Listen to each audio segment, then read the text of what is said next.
पन्नगे च सुरेन्द्रे च कौशिके पाद संस्पृशि निर्विशेष मनस्काय श्री वीरस्वामिने नमः।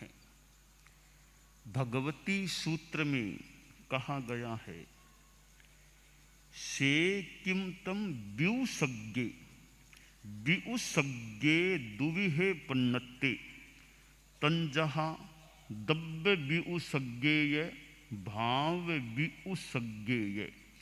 से किम तम दब्ब व्युसज्ञे दब्ब व्युसज्ञे चौबिहे पन्नत्ते तंजहा गण व्युसज्ञे शरीर व्युसज्ञे उवहि व्युसज्ञे भट्टपाण व्युसज्ञे शतम दब्ब व्युसज्ञे। तप के बाह्य और आभ्यंतर भेदों को मिलाकर कुल 12 प्रकार हो जाते हैं। ये तप के 12 प्रकार हैं। इन्हें एक अपेक्षा से निर्जरा के 12 प्रकार भी कहा जा सकता है। सूक्ष्मता से देखें तो तप और निर्जरा में अंतर है। तप कारण है और निर्जरा कार्य है। तप करने से निर्जरा होती है, तो जो होती है वो कार्य है, वह निर्जरा है।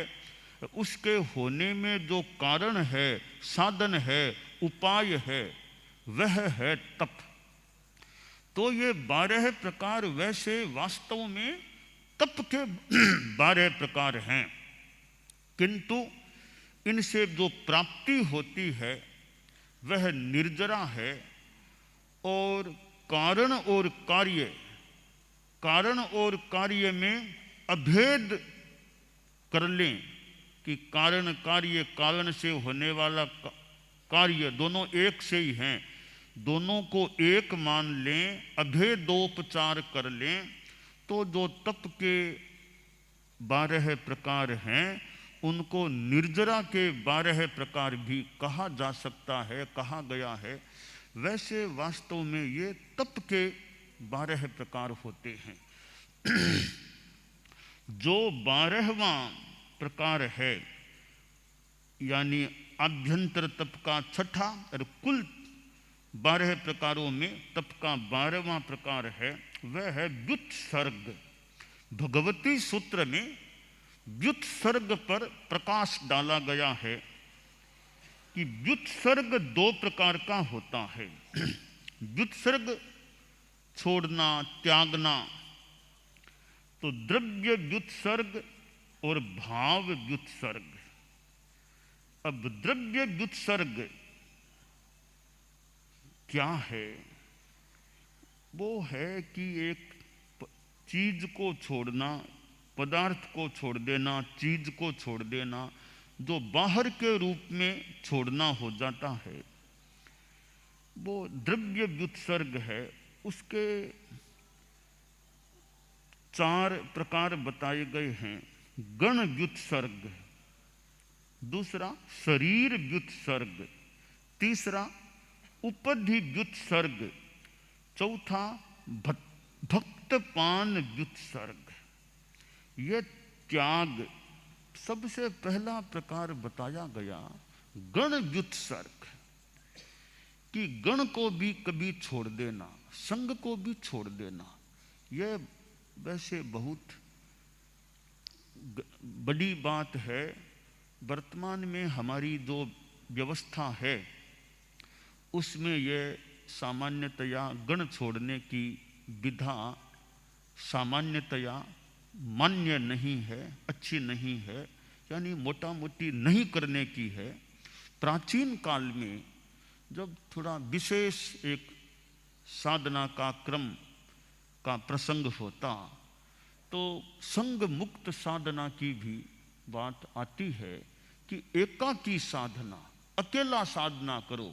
संग में तो परिवार का सा रूप हो गया कि संग को भी छोड़ करके अकेला रह करके साधना करो, तो वह एक गण मुक्त साधना होती और वो गण को भी छोड़ने की बात होती। तो जो साधु योग्य होता, इतना पात्र होता, इतना परिपक्व होता, तो उसको गण मुक्त होकर अकेला साधना करने की भी वो अनुमति सहमति संभवतः आचार्य दे देते।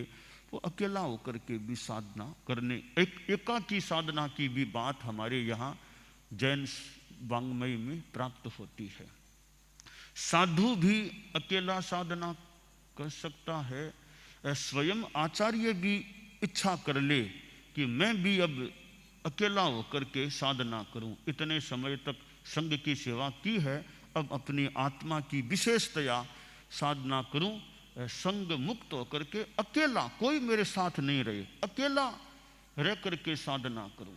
तो क्या आचार्य की इच्छा हो जाए कि मैं अकेला होकर साधना करूं, तो क्या ठीक है, आचार्य भी अकेला होकर साधना कर सकता है, संग से मुक्त हो सकता है।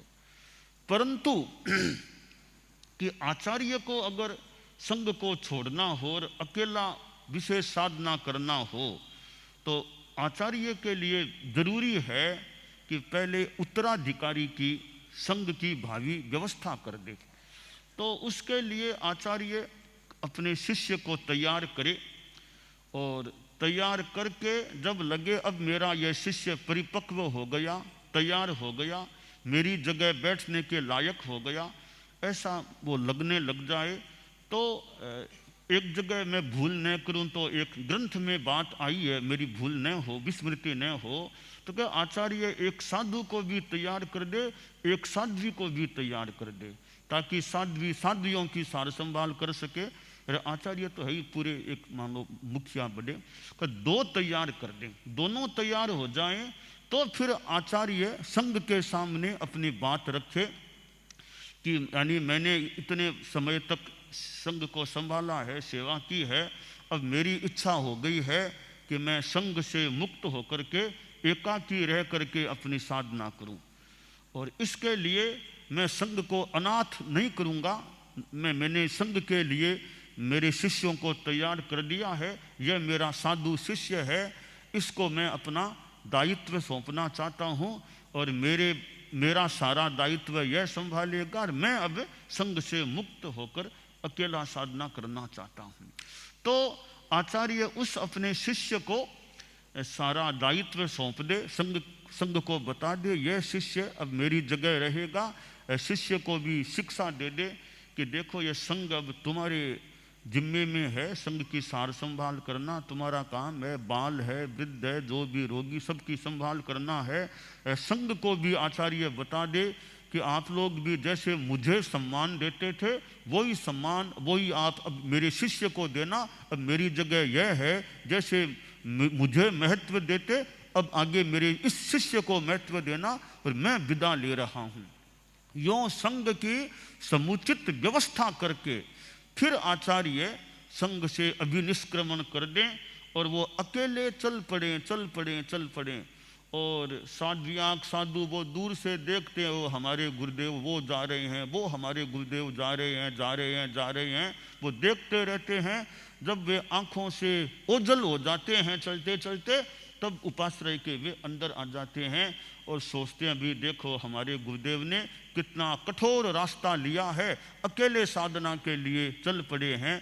और आचार्य अपने शिष्य को भी यह शिक्षा देते हैं कि देखो जैसे मैंने यह विशेष साधना का निर्णय लिया है, देखो तुम भी ना अपने शिष्य को तैयार करके मौका आए तुम भी मेरी तरह कभी अकेला होकर के साधना करना। यूँ अपने शिष्य को भी एक संदेश देते हैं उत्तराधिकारी को। ऐसी बातें सब प्राचीन साहित्य में प्राप्त होती है, किंतु वर्तमान में यह एक तरह से एक नहीं करने लायक जैसा कार्य है कि आचार्य को वर्तमान में ऐसा, कम से कम हमारे धर्म संघ की परंपरा में, कि ऐसा आचार्य को नहीं करना होता है कि संघ को छोड़ करके अकेले साधना करें।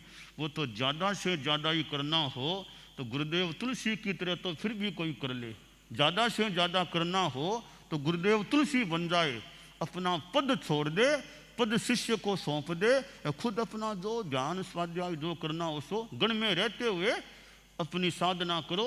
तो संग को छोड़ना नहीं चाहिए। यह वर्तमान परिप्रेक्ष्य की बात है। तो भगवती सूत्र में आया है कि गण व्युत्सर्ग, गण को भी छोड़ देना, यह भी एक निर्जरा के जो 12वें भेद की एक शाखा है, एक अंग है कि संग का त्याग कर देना। दूसरा प्रकार है द्रव्य व्युत्सर्ग में शरीर व्युत्सर्ग, शरीर को छोड़ देना। शरीर व्युत्सर्ग, हम कायोत्सर्ग पर ध्यान दें। यह कायोत्सर्ग शरीर की सार संभाल, शरीर के प्रति ममत्व छोड़ देना। और हम व्यावहारिक ध्यान के संदर्भ में देखें, तनाव को छोड़ देना, शरीर की पकड़ को छोड़ देना, ढीला शिथिल हो जाना, स्थिर हो जाना, कोई शरीर की सार संभाल नहीं, एकदम साधना में हो जाना। और कई बार चिकित्सा भी नहीं कराना, शरीर की सार संभाल नहीं, तकलीफ हो गई तो हो गई, कि शरीर की कोई चिकित्सा नहीं कराना। अब यह भी एक बड़ा संकल्प है साधना का कि कोई चिकित्सा नहीं कराना, अपने कोई प्रयोग से हो जाए तो हो जाए, कायोत्सर्ग कर लो, अनुप्रेक्षा कर लो, खान पान का ध्यान रख लो, परहेज रख लो, और कोई चिकित्सा नहीं, कोई डॉक्टर को नहीं दिखाना, कोई हॉस्पिटल में भर्ती नहीं होना, बस अपने जो होगा सो होगा, हो तब तक अपनी साधना करो, तपस्या करो, जप करो। तो यह शरीर व्युत्सर्ग, शरीर की सार संभाल छोड़ देना, कोई चिंता नहीं करना शरीर की। सामान्य खाना पीना मान लो ठीक है, बाकी चिकित्सा आदि में नहीं जाना, कोई डॉक्टर आदि को नहीं दिखाना, हॉस्पिटल में भर्ती नहीं होना, जहाँ है बस अपनी साधना करो, थोड़ा बहुत कोई उपाय करना हो तो कर लो। तो यह शरीर व्युत्सर्ग भी यह भगवती सूत्र में यहाँ बताया गया है। तीसरा उपधि व्युत्सर्ग, उपकरणों को छोड़ दो या उपकरणों के प्रति ममत्व बिल्कुल नहीं रखना, और उपकरणों को बहुत कम कर ले, अचेलता की साधना करे। अचेल होकर के साधना के दोनों प्रकार हैं, कपड़े रख करके साधना करना, कपड़े छोड़ करके दिगंबर अवस्था, अचेल अवस्था लेकर के साधना करना। तो छोड़ना ही है तो कपड़े भी छोड़ दिए और अपना बस एकदम उपधि से लगभग मुक्त हो जाए, जो भी व्यवस्था हो अपनी बस उपधि मुक्त जीवन, कोई उपकरण नहीं या बहुत अल्प उपकरण, और हैं उन पर भी ममत्व नहीं रखना। चौथा प्रकार बताया है भक्तपान व्युत्सर्ग, भोजन पानी को छोड़ देना। कि यानी संठारा मान लें, अनशन, कि जब लगे कि अब शरीर का ज़्यादा मेरा कोई शरीर दिखने वाला नहीं है, इतने समय तक शरीर से काम ले लिया, अब यह शरीर ज़्यादा दिखने वाला है नहीं, तो शरीर मुझे उत्तर दे, उससे पहले मैं शरीर को उत्तर दे दूं। तो इसलिए अब संलेखना संठारा में लगो, अब भक्तपान को छोड़ो, भोजन छोड़ो, पानी भी छोड़ो, बस आत्मस्थ होकर के अपने अनशन समाधि की अवस्था में रहो, और एक दिन शरीर छूटना ही छूटना है।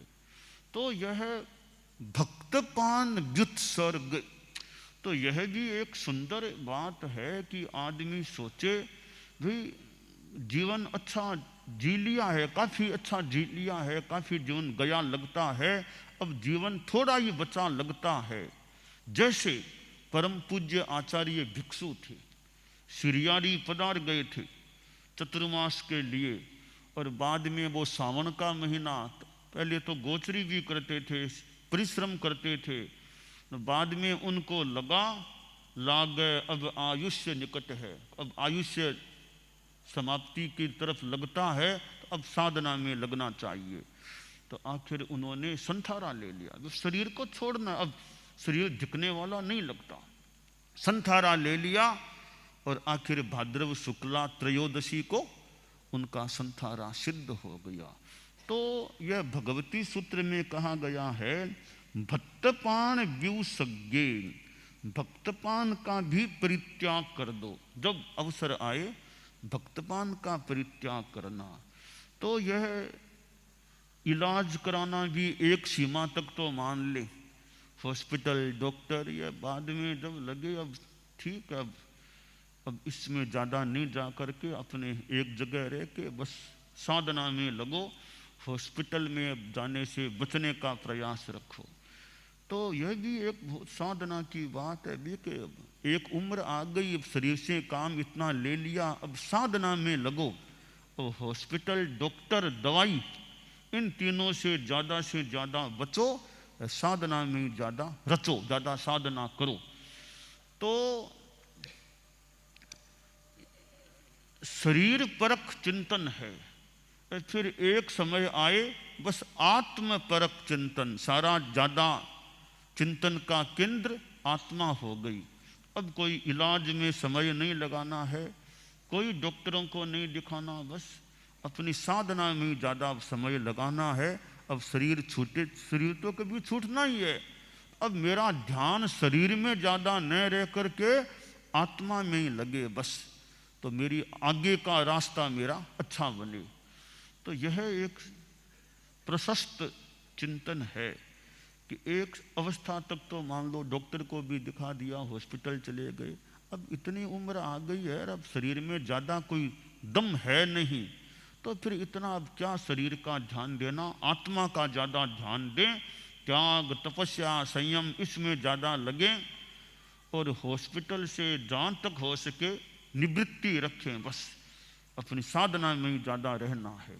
तो ये भगवती सूत्र में जो व्युत्सर्ग, वो द्रव्य व्युत्सर्ग के 4 प्रकार बताए हैं, इनसे भी हम एक शिक्षा ले सकते हैं कि समय आने पर भक्तपान व्युत्सर्ग कर देना, और उपधि व्युत्सर्ग का भी यथासंभवतया प्रयोग करना, ज़्यादा उपकरण उपधि नहीं रखना। शरीर व्युत्सर्ग का भी, शरीर से भी मोह नहीं, कायोत्सर्ग, अनासक्ति और अपनी स्थिरता शिथिलता वो भी प्रयोग करें। और गण व्युत्सर्ग है वो वैसे वर्तमान में इतना प्रयोग में लाने का नहीं लगता, कोई समय में इसका भी महत्व रहा है। वर्तमान में हमारे धर्म संघ की व्यवस्था में वो गण व्युत्सर्ग बस इतना सा है, गण में रहूं निर्दाव अकेलो, चाहे तो अपना ज़्यादा जिम्मेवारियां भले न रखे, जिम्मेवारियों गण की जिम्मेवारियों को भले उचित लगे तो छोड़ दे, बाकी रहे गण की निश्रा में ही, यही वर्तमान की स्थिति में अच्छा उचित लग रहा है। तो यह व्युत्सर्ग की जो बात है, यह द्रव्य व्युत्सर्ग की बात है। आगे भाव व्युत्सर्ग भी बताया गया है, उसके 3 प्रकार हैं कि कषाय व्युत्सर्ग, संसार व्युत्सर्ग और कर्म व्युत्सर्ग। अपने कषायों को छोड़ना, क्रोध मान माया लोभ इनका त्याग करना, गुस्सा नहीं करना है। अब मुझे कोई कुछ भी बोलने में भी मुझे कड़ा नहीं बोलना किसी को, अब कुछ नहीं कहना, कि अब आदमी जिम्मेवारी छोड़ दे, फिर ज़्यादा कड़ा कहने की ज़रूरत ही क्या है। आचार्य श्री तुलसी आचार्य थे, तब तो मान लो किसी को उलाना भी देना पड़ा, कुछ कहना भी, पद छोड़ दिया। अब महाप्रज्ञ जी जाने, मुझे मतलब नहीं, महाप्रज्ञ जी जाने, अब मैंने छोड़ दिया दायित्व, तो दायित्व छोड़ दे। उसके बाद आदमी को क्यों तो कहना, अपना काम से काम करो, जिम्मेवारी है नहीं, फिर क्यों किसी को कड़ा कहना पड़े। तो यह कषाय व्युत्सर्ग, जिम्मेवारी है तो भी कषाय से बचने का प्रयास रखना यथासंभवतया चाहिए। न गुस्सा, न अहंकार, न माया, न लोभ, सब अकषाय की साधना। तो कषाय को छोड़ देना। 11वें 12वें गुणस्थान में तो अब पूर्णतया यह कषाय व्युत्सर्ग हो जाता है।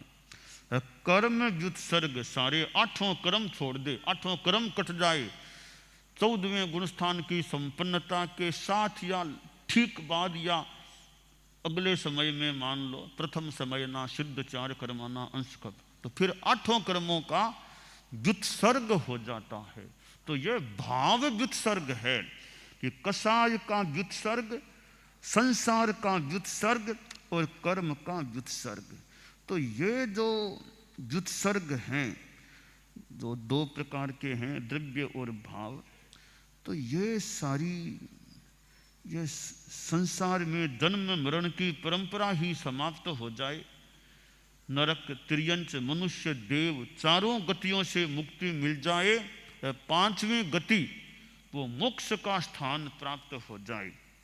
इस प्रकार ये तप के 12 प्रकार भगवती सूत्र में यहाँ 25वें शतक में बताए गए हैं।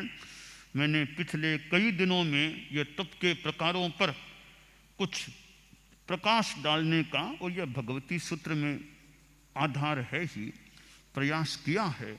तो यह जो व्युत्सर्ग है वो 12वां और अंतिम प्रकार है, और बहुत ही महत्वपूर्ण प्रकार है कि जहाँ कर्म व्युत्सर्ग की बात आ गई, शरीर व्युत्सर्ग की बात भी है, और यह संसार व्युत्सर्ग की बात है, भक्तपान व्युत्सर्ग की बात है, और उचित समय में वो संग परित्याग की भी बात है। तो बहुत एक उच्च स्तरीय यह साधना व्युत्सर्ग की कुछ संदर्भों में मानी जा सकती है। तो तपस्या के जो 12 प्रकार हैं वो हम अपने ढंग से जो सूट करे, जो अनुकूल पड़े, उनका प्रयास करें। और चतुर्मास में तो तपस्या के विभिन्न प्रयोग यहाँ भी जो सामने आए हैं, और ये 12 ही प्रकार है। यथा योग्य इनको हम उपयोग में लें और अपनी आत्मा को परम कल्याण की दिशा में आगे बढ़ाएं, यह काम्य है।